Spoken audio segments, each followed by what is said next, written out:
రైతు మిత్రులకు అమేయ కృషి వికాస్ కేంద్రం నమస్కారం. గతంలో ఒకసారి అమేయ కృషి వికాస్ కేంద్రం వెదురు యొక్క ప్రాధాన్యత, వెదురు సాగుకు సంబంధించిన అంశాలు కూడా చెప్పడం జరిగింది. ఇది అట్లా అందులో భాగంగానే మేము మా చేనులో వేసుకున్న వెదురులు, ఇది బాల్పవా రకానికి సంబంధించింది వెదురు.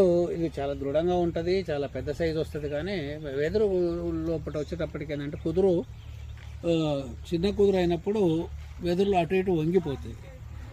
అట్లా వంగిపోయిన వెదురును ఏదైనా మనం తయారు చేసుకోవాలంటే బొంగును చీల్చి వాడుకోవడానికి పనికి వస్తుంది తప్ప ఏదైనా ఫర్నిచర్లో వాడాలి, లేకపోతే ఇంకేదైనా వస్తువు తయారు చేయాలంటే ఆ వంకలు ఉంటే మనకు పనికిరాదు. కాబట్టి ఆ వంకలను సరి చేసుకోవడానికి ఇప్పుడు మేము అన్నిటినీ తీసుకొచ్చి ఒక దగ్గర పెట్టి దాని మీద బరువు పెట్టి ఈ పద్ధతిలో సరి చేస్తున్నాము.